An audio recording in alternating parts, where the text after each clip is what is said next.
दुनिया में 195 देश है, लेकिन सिर्फ 10 देशों के पास दुनिया के सबसे खतरनाक और पूरे सिविलाइजेशन को खत्म करने वाला न्यूक्लियर वेपन है। लेकिन कुछ देश ऐसा भी है जो इस खतरनाक वेपन से दूर रहती है। आखिर क्यों? क्या ये सेफ्टी है या एक हिपोक्रेसी? आज हम इसके असली हिस्ट्री, पॉलिटिक्स और साइंस को समझेंगे।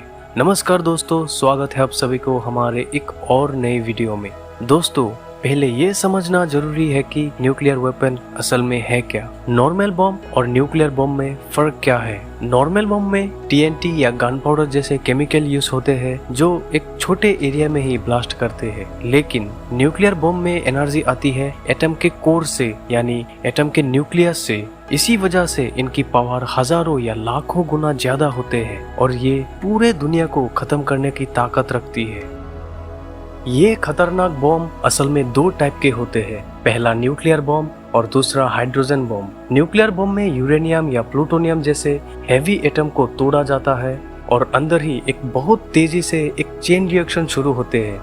सिर्फ कुछ ही माइक्रोसेकंड में ये रिएक्शन इतना बड़ा ब्लास्ट करते हैं कि कुछ सेकंड में ही पूरा का पूरा शहर को तबाह कर सकते हैं। दुनिया में पहली बार जापान के हिरोशिमा और नागासाकी में इस खतरनाक बॉम्ब को गिरे गए थे और कुछ ही सेकंड में शहर के लाखों लोगों को हवा में ही गायब कर दिए थे। और दूसरा है हाइड्रोजन बॉम्ब। इसमें दो हल्के हल्के एटम जैसे हाइड्रोजन के आइसोटोप्स को बहुत ज्यादा हीट और प्रेशर के साथ जोड़ दिया जाता है। हाइड्रोजन बॉम्ब न्यूक्लियर बॉम्ब से कई गुना पावरफुल होते हैं। एक छोटा सा हाइड्रोजन बॉम्ब पूरे देश को ही नक्शे से मिटा सकते हैं। अब सवाल ये है, आखिर दुनिया में न्यूक्लियर वेपन की शुरुआत हुई कैसे? इस कहानी की शुरुआत होती है वर्ल्ड वॉर 2 के टाइम से।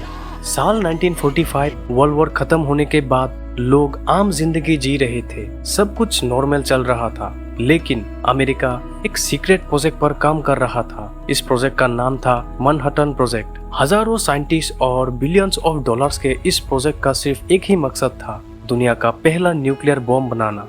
और फिर एक दिन न्यू मैक्सिको के डेजर्ट में पहला सक्सेसफुल न्यूक्लियर टेस्ट हुआ और सिर्फ कुछ हफ्तों बाद हिरोशिमा और नागासाकी में इस खतरनाक बॉम्ब को गिरे गए और कुछ ही माइक्रोसेकंड में हजारों लोग सीधे ब्लास्ट से मारे गए और लाखों लोग बाद में रेडिएशन से मारे गए। और फिर पूरी दुनिया को समझ आ गया कि अब इंसान के पास अपनी ही सिविलाइजेशन को खत्म करने की ताकत आ चुकी है। तब अमेरिका दुनिया का पहला ऐसा देश था जिसने न्यूक्लियर पावर को हासिल किया। लेकिन अमेरिका ज्यादा दिन अकेला नहीं रहा। साल 1949 में सोवियत यूनियन ने अपना पहला न्यूक्लियर टेस्ट किया। अब शुरू हुई न्यूक्लियर आर्म रेस। इसके बाद एक एक करके और भी देश न्यूक्लियर टेस्ट करते गए। साल 1952 में यूके ने टेस्ट किया, 1960 में फ्रांस ने टेस्ट किया और 1964 में चाइना भी शामिल हो गया। ये 5 देश बाद में मिलकर nuclear non proliferation treaty, short form में एनपीटी के अंदर एक रूल बनाया ताकि कोई और दूसरा देश इस खतरनाक वेपन को ना बना सके। लेकिन कहानी यही खत्म नहीं हुई। कुछ देशों ने एनपीटी के हिस्सा बने बिना ही न्यूक्लियर कैपेबिलिटी हासिल की। इजराइल के बारे में माना जाता है कि उसके पास न्यूक्लियर वेपन है, लेकिन उसने कभी ऑफिशियली कॉन्फर्म या डिने नहीं किया। इस पॉलिसी को न्यूक्लियर एम्बिग्विटी कहा जाता है। फिर आता है इंडिया, जिसने 1947 में इंडिया ने पोखरा 1 टेस्ट किया, जिसे स्माइलिंग बुद्धा नाम दिया गया। और 1998 में पोखरा 2 के साथ इंडिया ने ऑफिशियली अपना न्यूक्लियर कैपेबिलिटी दुनिया के सामने रख दिया। इंडिया के टेस्ट के कुछ हफ्तों बाद ही पाकिस्तान ने भी 1998 में सक्सेसफुली न्यूक्लियर टेस्ट कर दिया। अब साउथ एशिया में भी न्यूक्लियर डिटरेंस शुरू हो चुका था। और फिर साल 2006 में नॉर्थ कोरिया ने अपना पहला न्यूक्लियर टेस्ट किया। आज नॉर्थ कोरिया के न्यूक्लियर प्रोग्राम को लेकर पूरी दुनिया चिंतित रहती है। लेकिन इस खतरनाक रेस में एक लौता ऐसा देश था जिसने पहले न्यूक्लियर वेपन बनाया, लेकिन बाद में अपनी ही मर्जी से उन सब को डिसमेंटल कर दिया। दुनिया में पहली बार एक ऐसा देश था जिसने खुद ही इस खतरनाक वेपन को खत्म कर दिया। आज की डेट में लगभग 195 देश है, लेकिन इनमें से सिर्फ 10 देशों के पास न्यूक्लियर वेपन है। तो बाकी 185 देश क्यों नहीं बना सकता? क्या सिर्फ पैसों की बात है या इसके पीछे कई इंटरनेशनल रूल्स और पॉलिटिकल गेम छुपा हुआ है? आज की डेट में 10 कंट्रीज को widely accepted nuclear armed state माना जाता है। इनमें से यूएसए के पास लगभग 5000 से भी ज्यादा न्यूक्लियर वेपन है और रशिया के पास भी 5000 से भी ज्यादा न्यूक्लियर वेपन है। चाइना के पास 600 प्लस न्यूक्लियर वेपन है। फ्रांस के पास 290 के आसपास, यूके के पास 225 के आसपास, इंडिया के पास 280 के आसपास, पाकिस्तान के पास 170, इजराइल के पास 90।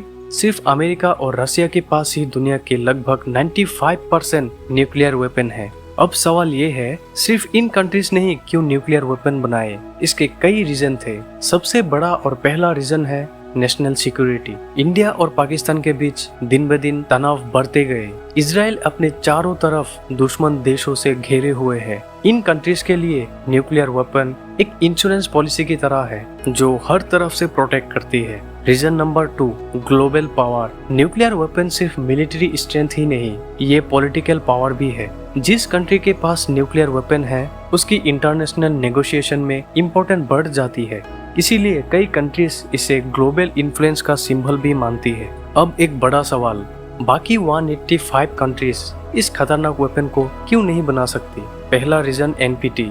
1968 में दुनिया के सारे देश मिलकर एक एग्रीमेंट बनाया। इसका नाम था न्यूक्लियर नॉन प्रोलिफरेशन ट्रीटी यानी एनपीटी। इस ट्रीटी का सिंपल गोल था ताकि न्यूक्लियर वेपन्स और कंट्रीज तक फैलने से रोकना।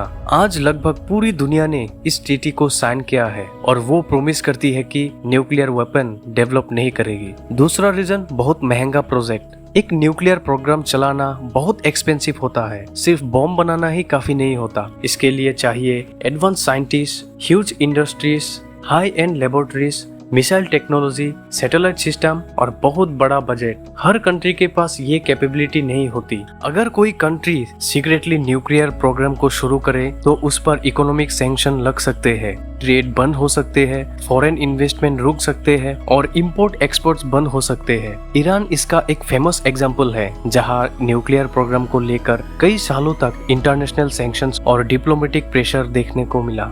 एक इंटरेस्टिंग कॉन्सेप्ट है न्यूक्लियर अम्ब्रेला। इसका मतलब अगर एक कंट्री को कोई और दूसरा कंट्री न्यूक्लियर अटैक करे तो उस कंट्री को कोई और एलाई कंट्री उसे न्यूक्लियर प्रोटेक्शन करेगा। एग्जाम्पल के तौर पर जर्मनी, जापान और साउथ कोरिया के पास न्यूक्लियर वेपन नहीं है, लेकिन ये अमेरिका की न्यूक्लियर प्रोटेक्शन के अंदर आते हैं। इसी वजह से इन्हें खुद न्यूक्लियर बॉम्ब बनाने की जरूरत नहीं है। कमेंट में बताइए, क्या आपके हिसाब से और कंट्रीज को न्यूक्लियर वेपन की परमिशन मिलनी चाहिए या नहीं, या दुनिया को धीरे धीरे न्यूक्लियर वेपन डिसमेंटल की तरफ बढ़ना चाहिए? अगर आपको ऐसी डीप वीडियो पसंद है तो वीडियो को लाइक करें, शेयर करें और चैनल को सब्सक्राइब करना ना भूलिए। मिलते हैं अगली वीडियो में। धन्यवाद।